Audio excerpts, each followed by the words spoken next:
The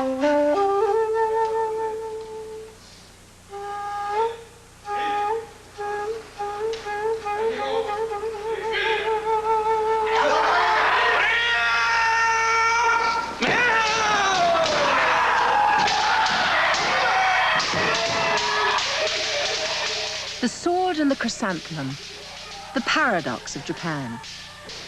How can such polite, peaceful, artistic people be at the same time so violent, aggressive, and brutal? This program examines the samurai spirit in Japan's past and present, how it has shaped the past and might affect its future.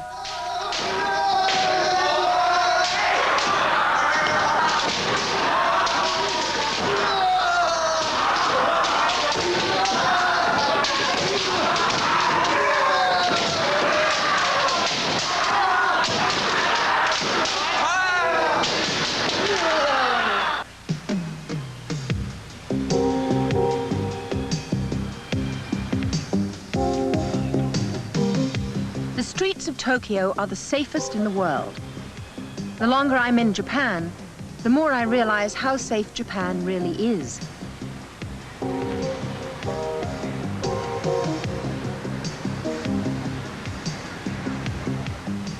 It's one of the few places on Earth where I can walk alone at night, safe in the knowledge that I will not be attacked or molested.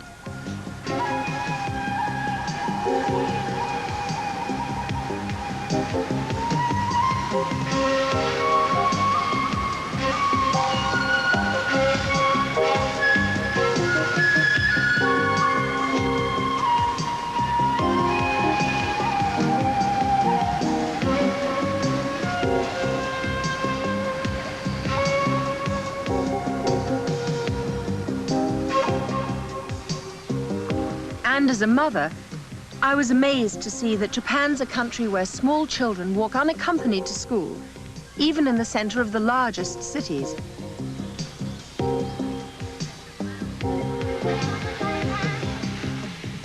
But at every street corner, there are magazines for sale, so sadistic and violent as to shock even the most hardened Westerner. And yet, these are mainstream publications, read by millions of Japanese from every walk of life.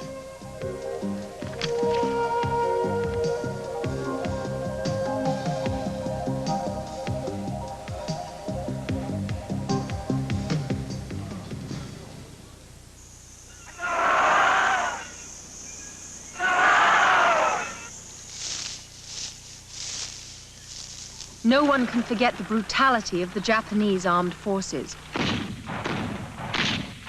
the cruelties and the horror of the Bataan Death March, in which 76,000 American and Filipino soldiers were brutally mistreated as they were being marched to prisoner of war camps. This was repeated all over Asia. When, with the end of the war, these captives were released, they had terrible tales to tell. Indeed, from my own personal experience, my Dutch mother was imprisoned for 3.5 years by the Japanese in Indonesia, and my own childhood was haunted by the atrocities of her experiences. The world, already shocked at the horrors of German concentration camps, shuddered as Japanese barbed wire gave up its living dead. The savagery, filth, and starvation were reminiscent of the death camps at Buchenwald and Belsen. Victims brought forth the living evidence of beating with bats, rifle butts, and bamboo rods. Red Cross packages were nearly all stolen by the guards. Death claimed many of the 200,000 Allied prisoners. But for those who lived to see the day of liberation, there was freedom at last. What made the Japanese soldier so cruel and fanatical? One elderly man's extraordinary story may shed some light on that question. His name is Mr. Yokoi, and for 25 years he lived here, in this small hole in the ground.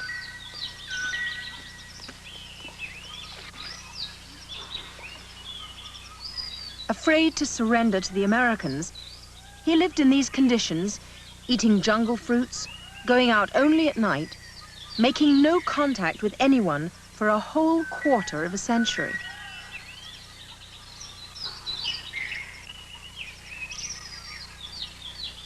What made an ordinary soldier, a simple tailor before he joined the army, behave with such ferocious devotion to duty?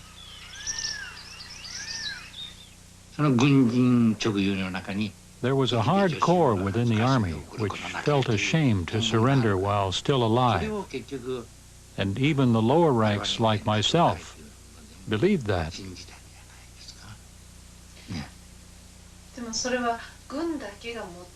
Was that just the army, or did it apply to everyone? The whole nation was educated along the same lines. Even today, elderly people have a fear of disgrace. And our children are taught that certain things are shameful. It's a teaching that is peculiar to Japan.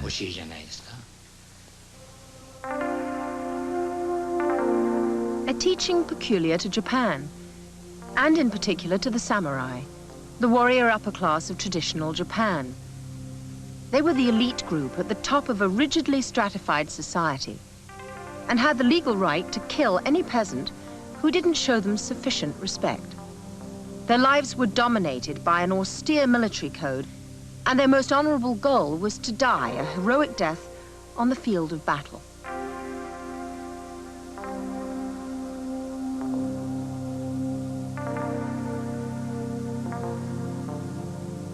The exploits of samurai warriors have provided a backdrop for many Japanese films.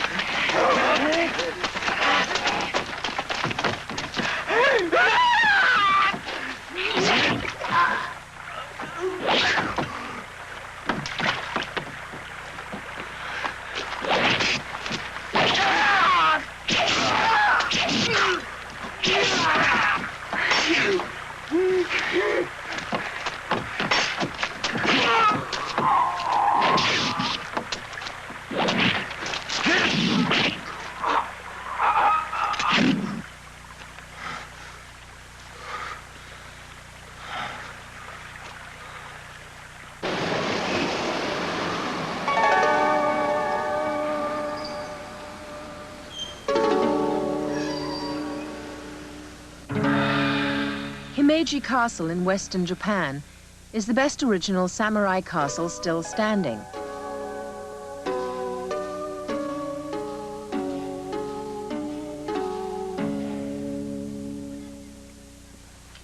This is called the White Heron Castle because it was built to look like a heron ready to take flight. To many of you, this Shogun period castle must look somewhat familiar because it's often used by filmmakers whenever they want to get a really authentic feel of the Japanese samurai past. It's the finest undamaged castle left in Japan. And this is its original construction. It stood unaltered here for well over 300 years. It was in this castle that the samurai warriors served their lord and their austere military code. A code so strict that you would take your own life if your lord demanded it.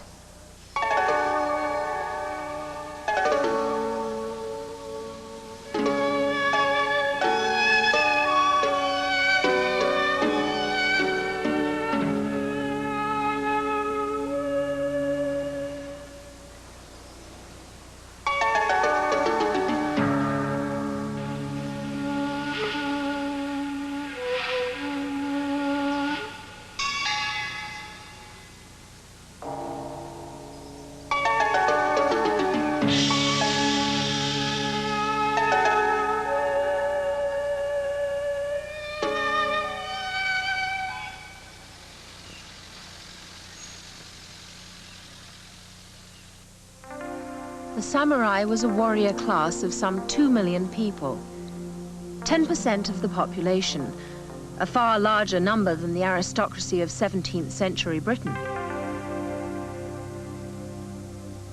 A class large enough to instill its values deep into the social fabric. Values which perpetuated the samurai's own position at the top of a rigid, unchanging hierarchy. As far above the peasants and merchants as the castle is above the town.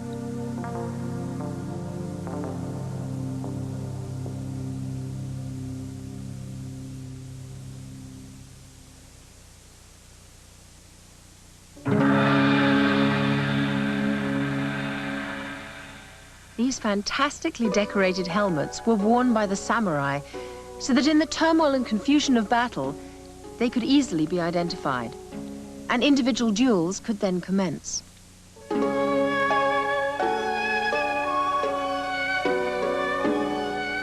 Before battle, a samurai would burn incense in his helmet, so if he was defeated in battle and beheaded, his head would still smell sweet.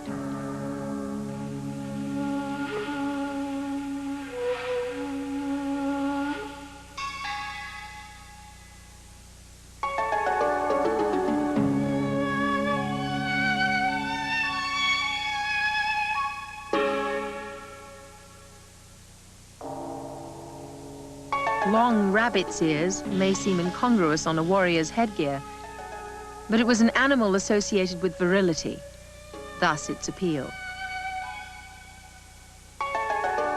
These eyeglasses were at the time an exotic foreign import and gave the helmet extra impact.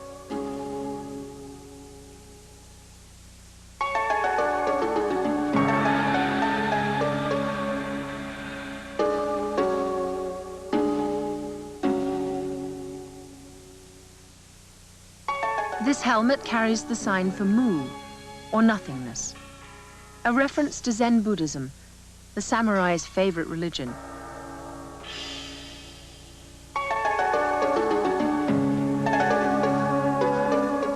The crab was a favorite symbol, as were all creatures that were armored, spiky, or aggressive.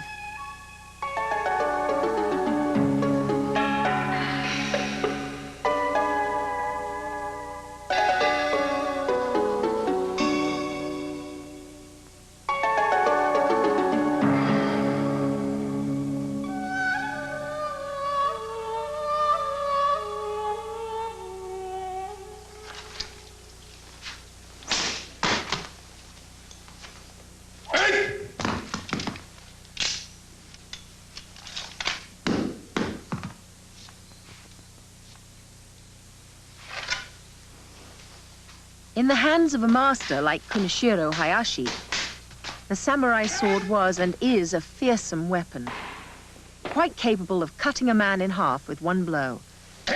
Yet it's used with the precision of a surgeon's scalpel.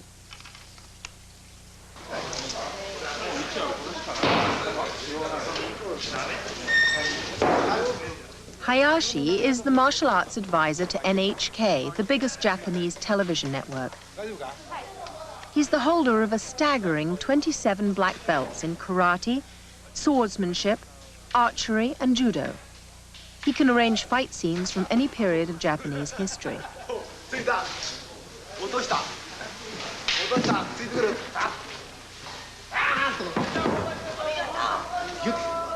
Here, he's orchestrating the fight between two women, using the traditional woman's weapon, the long pike.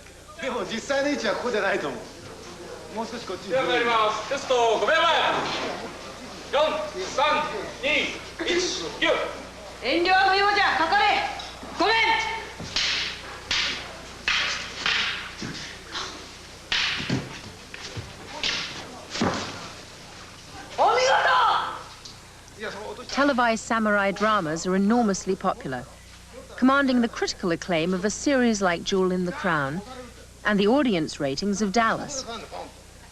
Samurai dramas fulfill the same needs that the Western once did. Tales from a golden age when life was simpler, values clearer. A time when the roots of a country were being established.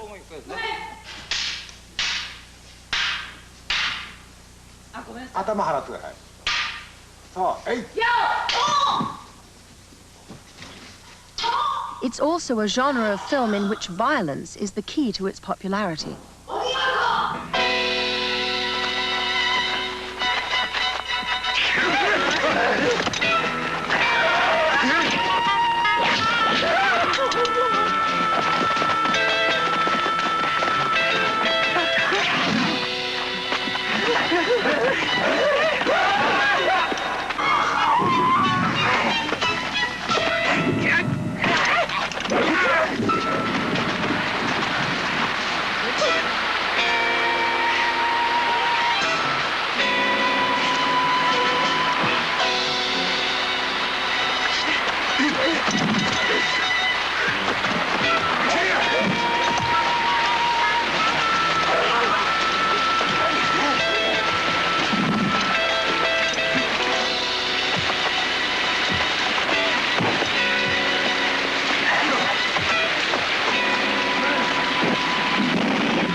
But the violence on the screen rarely transfers into the streets. What almost every visitor to Japan notices is the stark contrast between peaceful, well-ordered city life and the astonishing violence of the popular culture.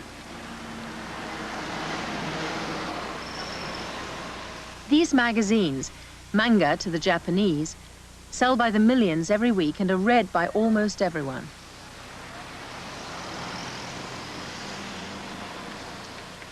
They're strip cartoons, often stylishly drawn. I don't know about you, but I find these pictures pretty hard to take. These comics contain endless pictures of women being physically and sexually abused, tortured and murdered. And yet this is a country where the incidence of rape is considerably lower than the West. It's a paradox that no one has yet managed to explain.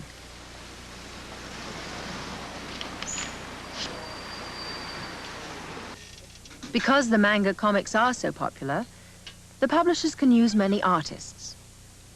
Artists tend to work in groups employed by the writer of the storylines. Samurai dramas are as popular in comics as they are on TV, and the same care is taken to ensure historical accuracy.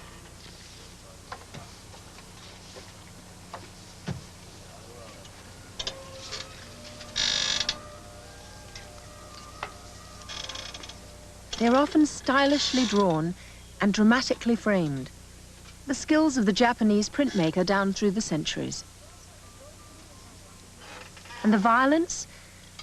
Perhaps because this is a disciplined society where the ideas of right and wrong come from the group, not from within the individual. These scenes serve as a harmless safety valve, and in ordinary times are rarely acted out.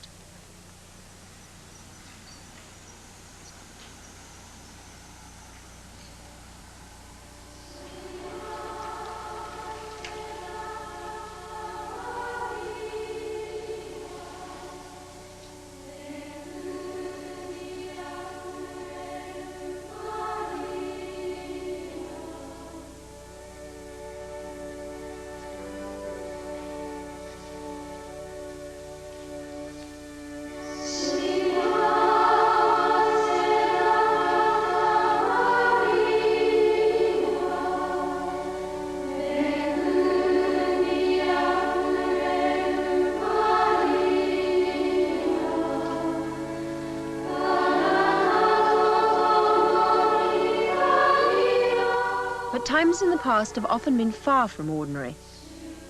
Of all the groups to suffer violence in the Japan of the samurai, none suffered more than the Christians. Christianity, introduced in the 16th century, was at first tolerated. But then as its popularity began to spread, the authorities had second thoughts. A campaign of persecution began that was as brutal as it was thorough.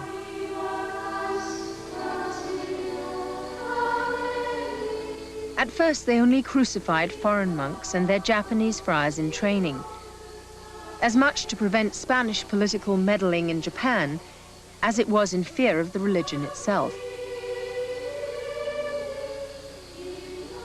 This fear of outside interference grew, and with it the ferocity of the persecution.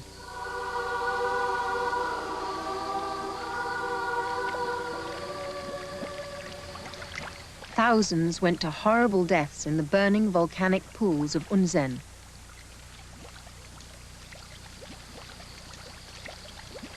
Young children were torn from their mothers' arms and sent to a fiery death.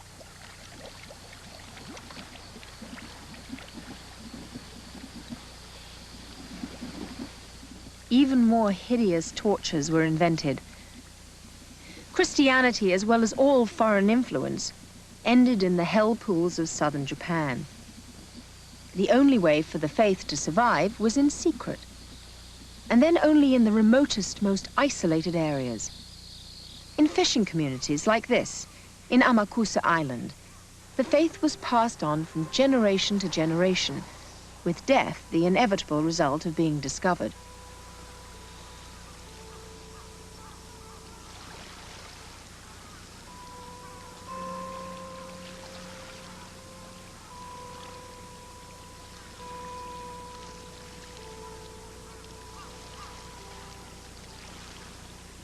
When Christian priests were let back into Japan at the end of the last century, they were amazed to discover that in communities like this, the liturgy had been passed down by word of mouth for 2.5 centuries.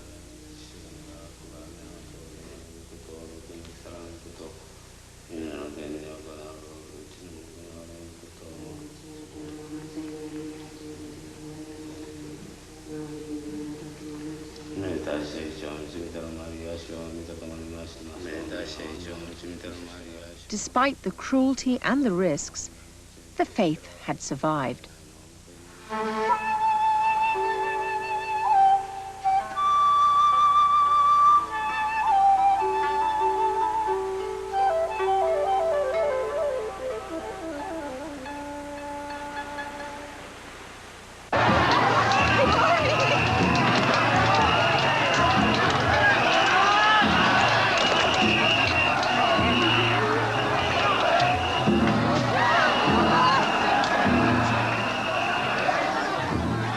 There are no samurai left in modern Japan, but the traditions of colorful display and physical prowess continue.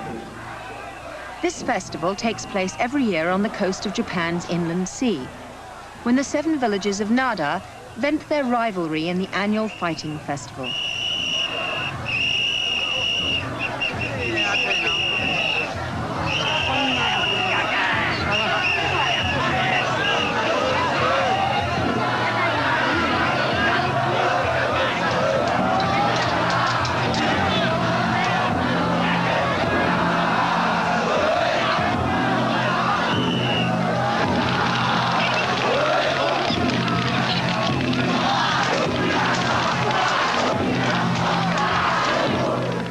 Each village has its own colors, its own male supporters, and its own lavishly ornamented floats, which they carry on their shoulders.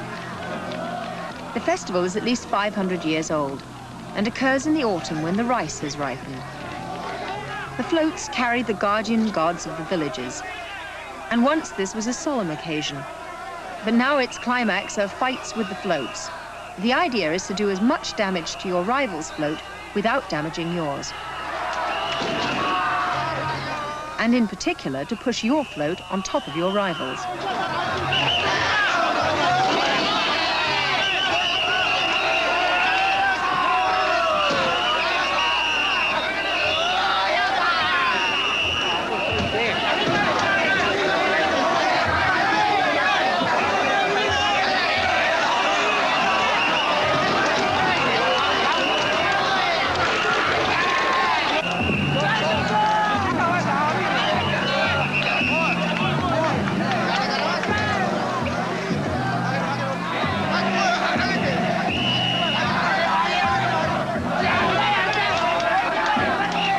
Despite very large crowds of highly inebriated young men, the fighting festival has few serious casualties, and the atmosphere is good-natured.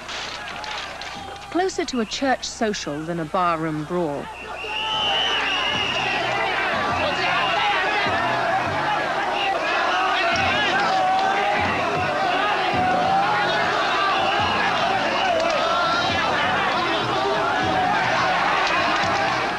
But this is, of course, group behavior with group values, where any individual who did get too aggressive would be rapidly stopped. This is not the forum where Japanese violence and aggression would ever be displayed.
part of samurai history now known by every schoolboy. The black-clad ninja warrior, fearsomely armed, with his ability to appear and disappear as if by magic.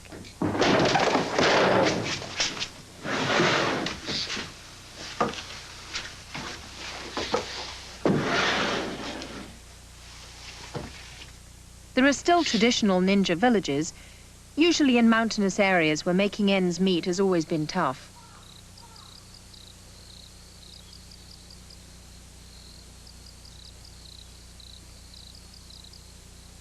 Today, a modest living is made by escorting tourists through ninja homes full of secret passages and selling everything from telephones to pickles by evoking the ninja legends.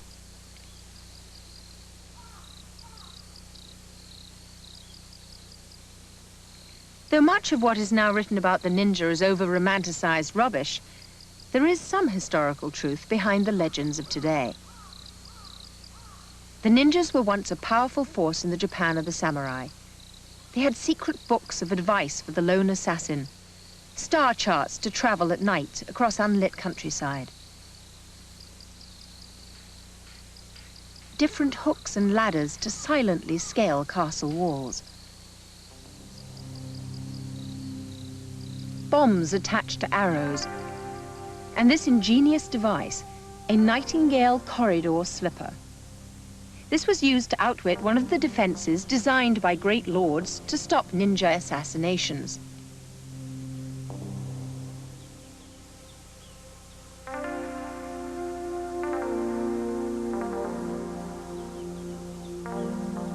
In their great palaces, the main passageway would be a nightingale corridor. So called because its wooden floor squeaked if anyone walked along it, and so alerted the guards.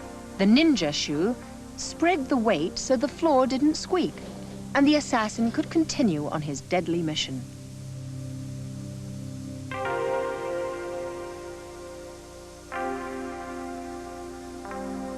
In the Japan of the samurai, assassinations and surprise sneak attacks, as at Pearl Harbor, had a long tradition and were considered a perfectly fair form of warfare.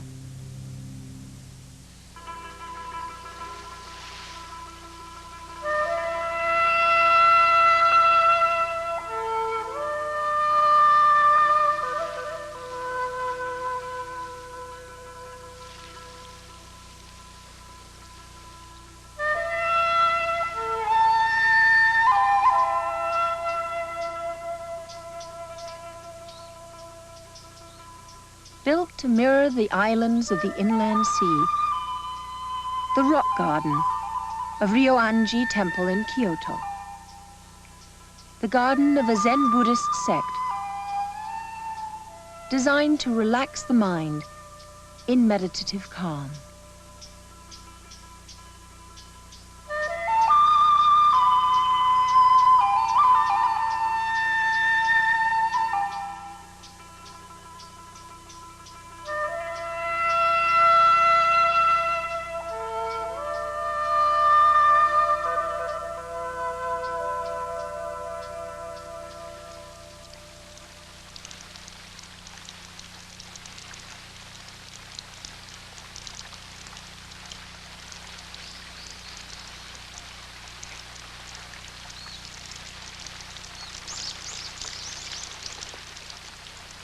Looking at this strangely beautiful garden, it's difficult to believe that it could have any connection with the samurai. Yet Zen Buddhism was the samurai chosen religion, and many successful warriors improved their swordsmanship by meditating in gardens like this. It's a paradox. The paradox of the sword and the chrysanthemum.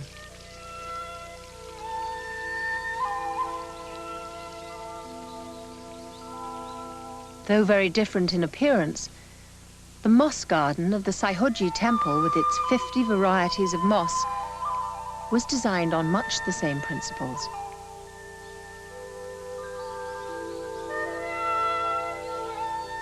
The islands in the small pond were built in the shape of the character for heart or soul, the Zen term that denotes an unself-conscious spontaneity, considered very desirable in a monk and in a samurai swordsman.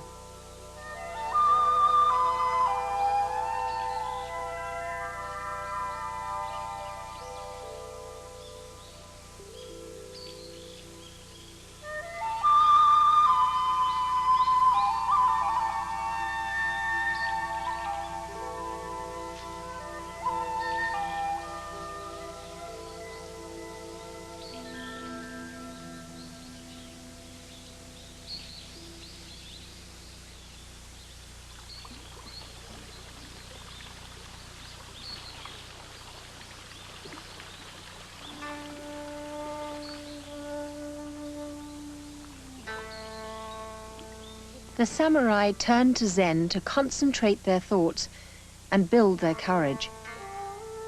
But it also enhanced their appreciation of the arts.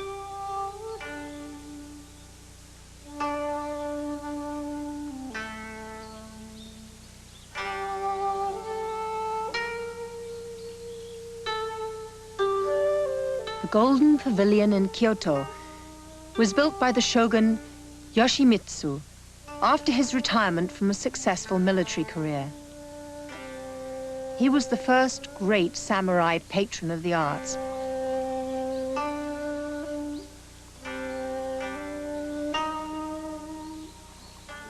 In the West, the idea that a successful military man, a man of action, a man whose rise to power was steeped in the blood of others, could at the same time be deeply religious and a major patron of the arts, is difficult to accept.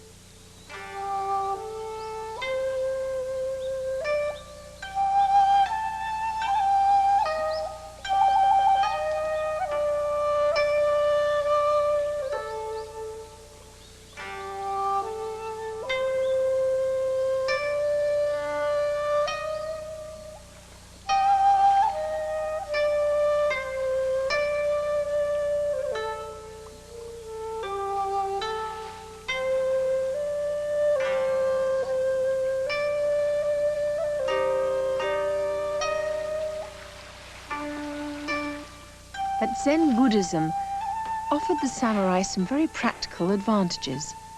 The practice of meditation gave the warrior greater control of his weapon, and Zen in particular emphasizes the unimportance of death.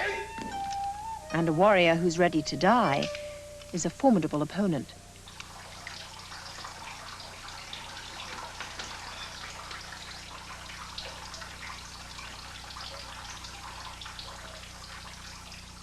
A tea ceremony bowl emerging from the hands of a skilled craftsman, Mr. Nakasato, the 13th generation of his family to make these deliberately distorted bowls that were central to the ritual of the tea ceremony. As an important part of Zen Buddhist ritual, tea bowls were considered enormously valuable in the Japan of the samurai.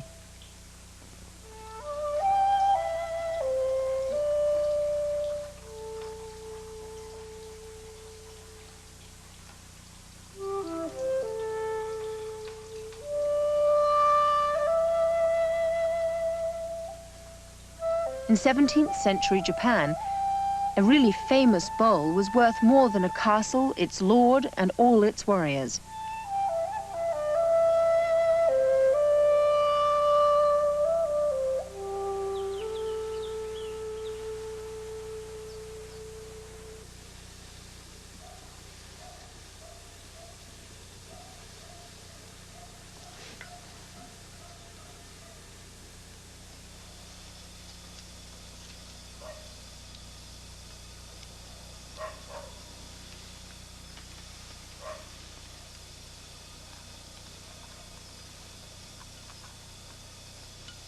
Meditation is enhanced by the ritual of the tea ceremony.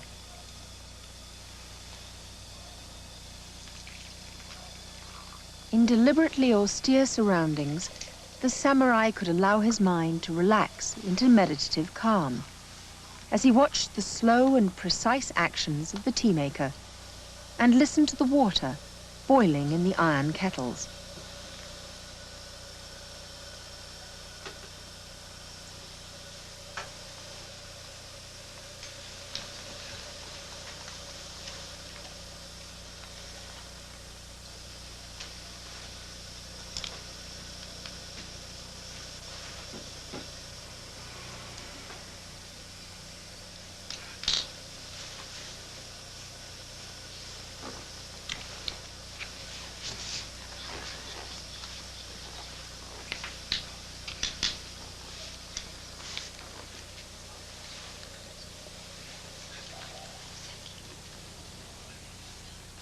the great attraction of the tea ceremony in particular, and Zen Buddhism in general, is that it gave the samurai greater self-control.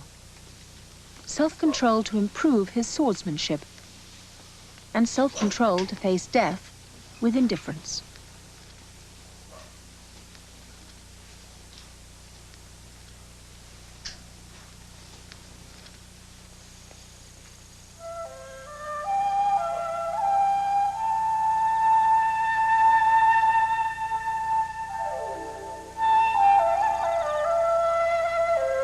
And facing death with indifference went to the heart of the Japanese culture, as interpreted by this man, Yukio Mishima, arguably Japan's most brilliant and controversial writer.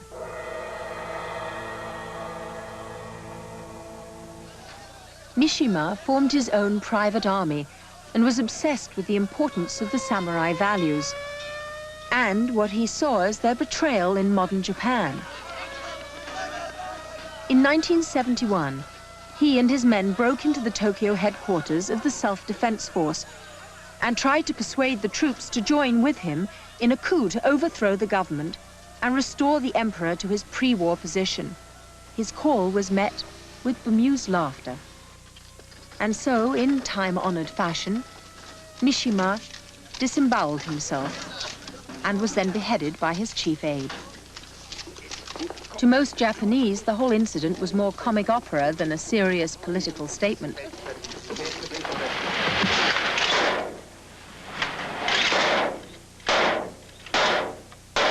But one area where samurai values do impinge on modern Japan is in the activities of the Yakuza, the criminal mafia of Japan. While TV cameras continue to roll, two low-level Yakuza carry out a revenge killing on a customer who had fallen foul of them.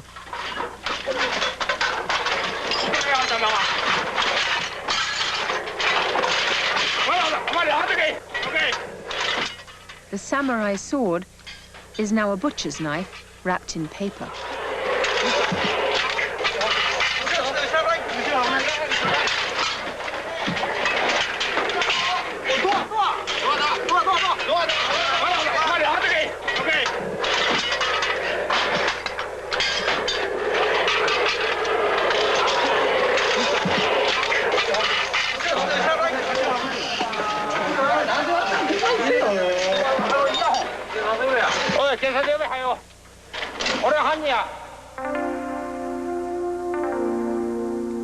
In Japan, the Yakuza are romanticized for bucking the system in countless films and comic strips.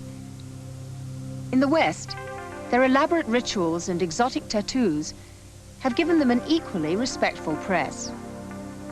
They see themselves as modern-day samurai, preserving the ancient and honorable traditions of the past.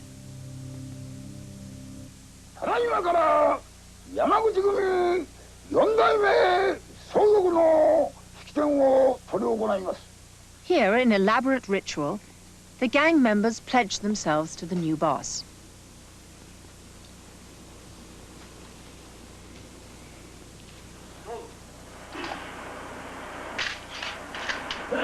All the pomp and circumstance of this ceremony did little good.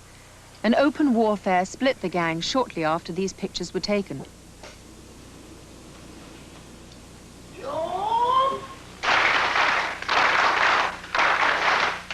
In reality, they make their money from human misery, dealing in drugs and prostitution.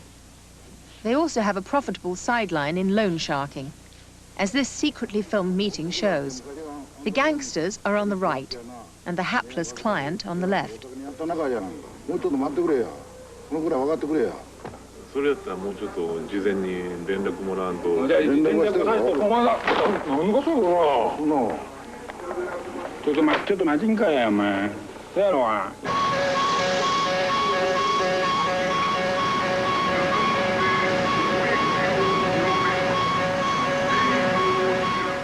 One sinister aspect of the Japanese Yakuza mafia is that they are widely believed to be funding the extreme right wing, whose main contribution to Japanese policies is to cruise the streets in long convoys, playing martial music very loudly and demanding war on communism and greater respect for the emperor.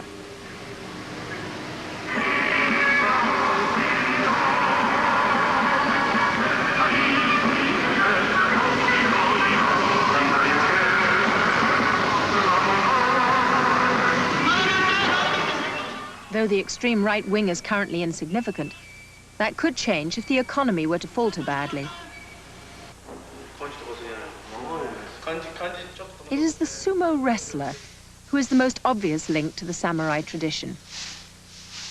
In today's Japan, only the sumo wrestler wears his hair in the traditional manner, long and oiled and carefully styled into a topknot.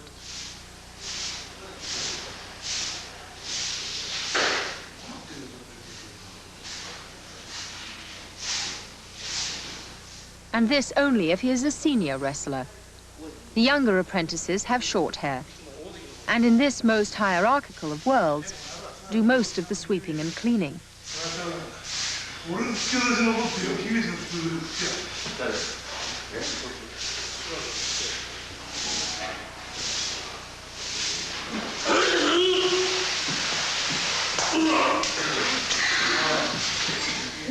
Young men join a sumo stable at 16 and follow a tough routine of early morning practice, followed by large meals, until they reach the 280 pounds or more they need to be considered a mature fighter.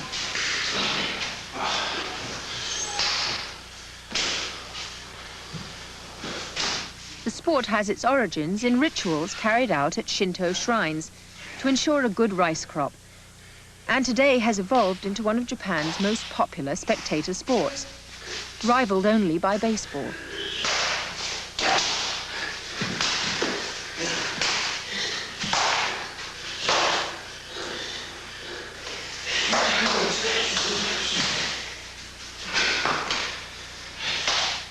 The rules of sumo are simple. To win, you force your opponent out of the ring, or cause any part of his body, other than the bottom of his feet, to touch the ground, inside or outside the ring. There are only a few other rules, like no fists, hair pulling, eye gouging, or choking. Otherwise, anything goes. The enormous size of the senior wrestlers is used to propel their opponents out of the ring.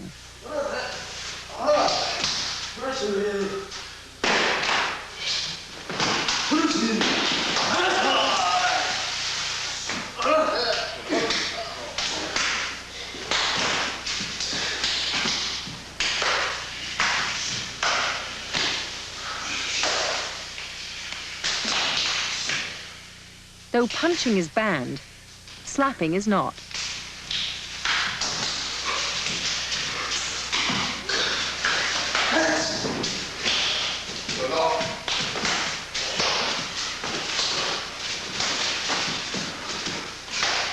The white loincloth is worn only by grand champions. In this case, the grand champion of Japan, Chiyo no Fuji, one of the finest sumo wrestlers since the war.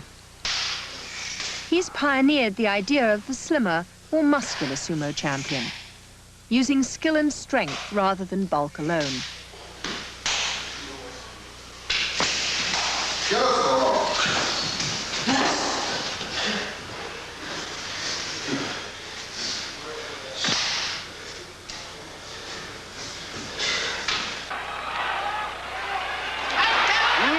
In this fight, he's on the left, and fighting the heaviest of all sumo wrestlers, the giant Hawaiian Konishiki, a man of 3 times his weight.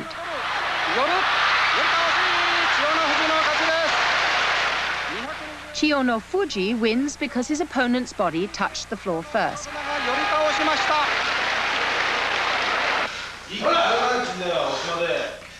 The grand champion demands and receives respect from his juniors.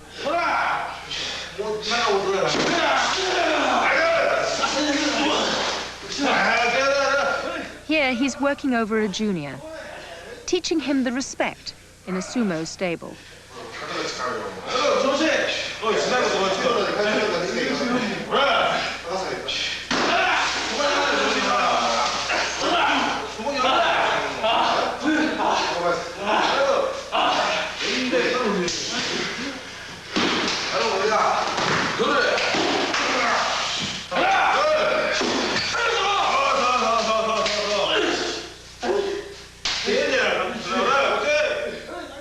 bruised and battered young sumo wrestler, in true samurai tradition, must hide his feelings and preserve as calm an outward appearance as possible.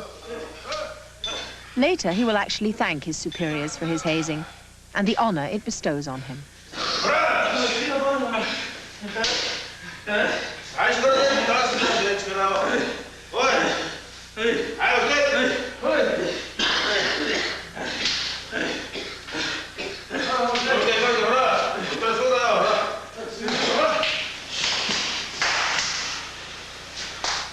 This rigid hierarchical world is an echo of the Japanese army of the last war. The violence of the officers to their men somewhat explains the general brutality shown by the army towards prisoners of war and civilians alike.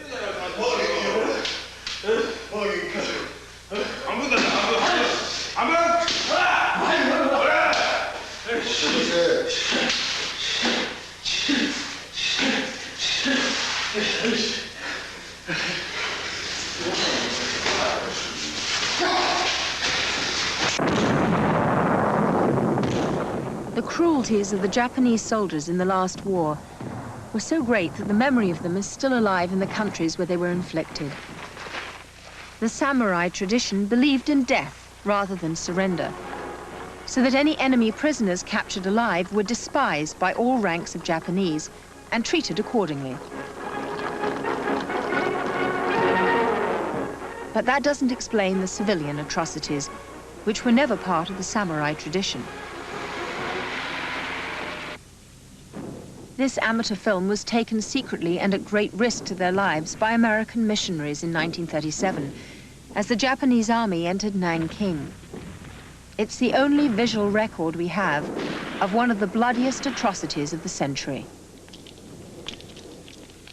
Between 200,000 and 300,000 are estimated to have died as the Japanese army terrorized the unarmed and undefended citizens of one of China's largest cities.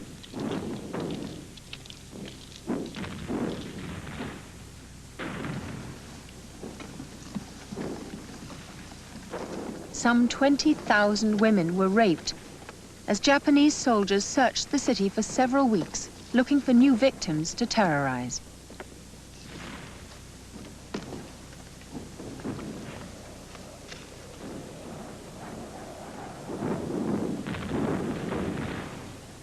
Though many other nations have committed atrocities upon civilians in this century, the cruelty of this massacre and many other atrocities committed by the Japanese during the last war does demand an explanation.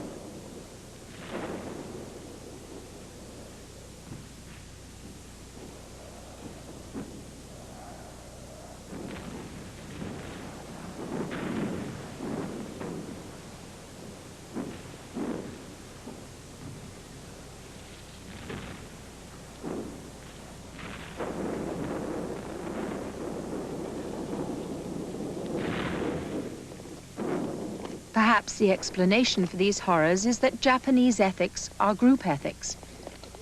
Take them out of their group, and especially out of Japan, and all ethical ties are broken. The Japanese have a proverb: a man away from home has no neighbors. And in Nanking, this ethos ruled. Further, the Japanese live in a society where no two people are equal. Everyone is superior or inferior to everyone else. The Japanese saw themselves as superior to those they defeated. When these inferiors did not show proper respect, the Japanese felt compelled to punish them. Compound all this with the stress and danger of war, and any soldier who had a thinly covered streak of violence in him could go berserk.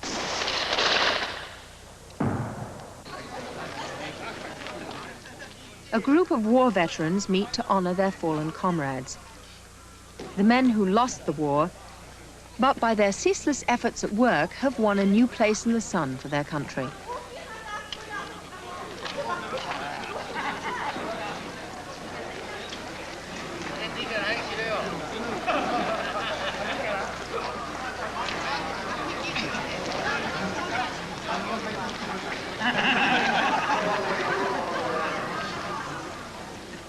But will their children once again see warfare as a solution to Japan's problems? History cannot answer, but it can point to certain patterns in Japan's past.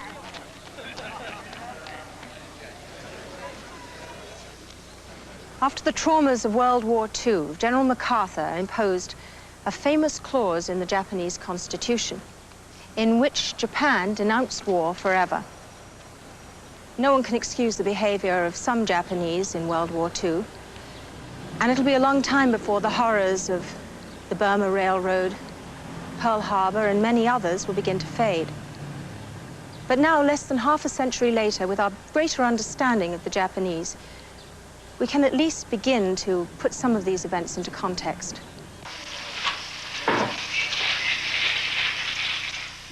Perhaps this man holds the clue to Japan's future. He's a skilled craftsman, practicing a craft that Japan took up with enormous enthusiasm after it completely disarmed itself in the 16th century, managing to destroy almost all the many hundreds of thousands of guns held in the land.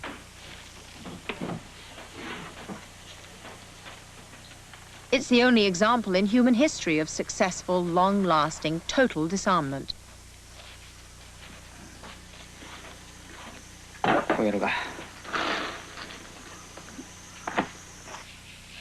But though it meant giving up the gun, it was just put to a more creative use.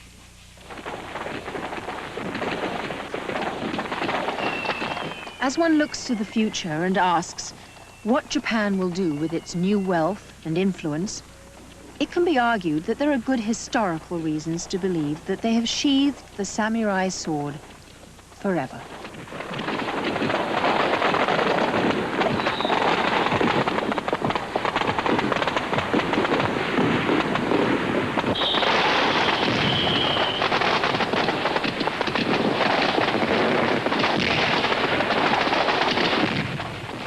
Within 50 years, Japan developed from an isolated, rigidly controlled society into one of the world's greatest military powers.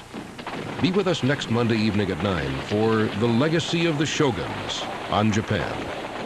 And stay tuned to 11 now, as Edwin Newman hosts a program that examines American rights in conflict on television, public trust, or private property.